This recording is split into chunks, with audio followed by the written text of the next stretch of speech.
Hello everyone, আমেরিকার new York থেকে বাড়ির ব্যাকইয়ার্ডের আমার ছোট্ট একটা বাগান। এই বাগানে মোটামুটি সব ধরনের আমি গাছই লাগিয়েছি। এই গাছটা হলো টমেটো গাছ। টমেটোরও 8টা গাছ লাগিয়েছি। 8টা গাছের 4টা হলো রোমান টমেটো আর চারটা হলো চেরি টমেটো। আর এই টমেটো গাছগুলো আমি একটু স্পেশাল যত্ন করেছি এবছর। যত্নটা হলো প্রথম বীজতলাটা ভালো করে রেডি করে ওই হোমডেপো থেকে মাটি এনে রেডি করে তারপরে বীজতলাটাকে আমি ডেকে দিয়েছি উইথ প্রোটেক্টেড পেপার দিয়ে, যাতে ঘাসে আমাকে যন্ত্রণা করতে না পারে। কিন্তু এই দেশে একটা সমস্যা হলো আমেরিকাতে প্রচুর ঘাস হয়ে যায়। আপনি যদি একটু টেক কেয়ার না করেন, একটু কম করেন, সেজন্য এটাকে আমি বীজতলাটাকে ভালো করে ডেকে দিয়েছি। এরপর আস্তে আস্তে আমাদের হলো বেগুন গাছ।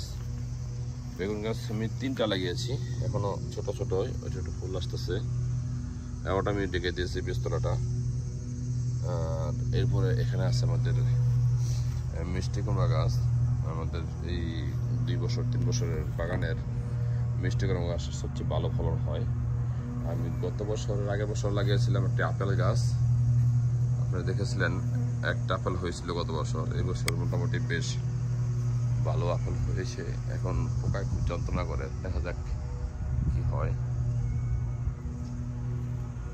ওকে, এগুলো আমাদের আপেল গাছ। এর পাশাপাশি একটা ব্লক এখানে ছিল শাকের ব্লক। শাকের ব্লকটা হলো কিছু পাট শাক করেছি, পাট শাক আর মাঝখানে মূলার শাক ছিল এবং অল দ্য ওয়ে লাস্টে করেছিলাম এই দেখেন এখানে করেছিলাম লাল শাক। কিন্তু লাল শাকটা আমার সাথে চিটারি করেছে। লাল শাকটা ফলানোর পরে হয়ে গেছে ডাটা শাক। প্রবলেম, এটা হলো প্রবলেম। তারপরে আপেল গাছের আর কিছু আপেলের সাইডে দিতে আছে, দেখা যাক এবার মনে হয় কিছু আপেল হতে পারে। কিন্তু ওই ধরনের বড় পোকা আছে, সেটা অনেক যন্ত্রণা করে।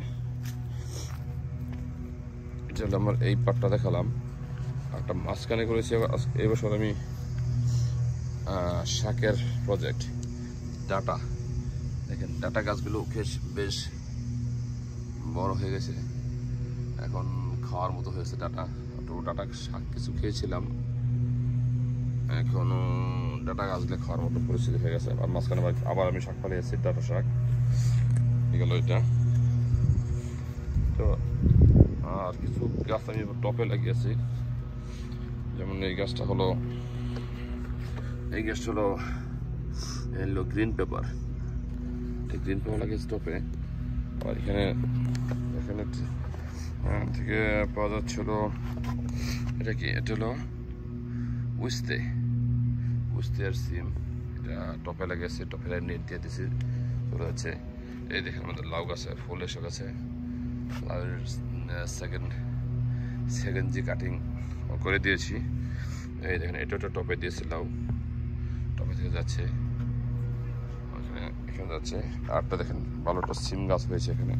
গত বছর ভালো সিম পেয়েছিলাম অল্পটি গাছ থেকে। ওটা আমি টপের মধ্যে দিয়ে দিয়েছি। এই দেখেন নেট দিয়ে দিয়েছি, নেট দিয়ে উপরে যাবে। এরপরে হলো আমাদের আরেকটা প্রজেক্ট আছে, সেটারও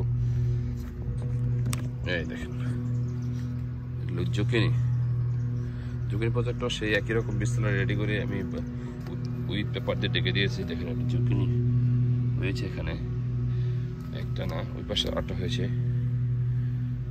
ওইখানে একটা হয়েছে। জুকিনিরও ভালো ফলন হয়। এখানে মরিচ গাছ আছে 3টা, দেখা যাক।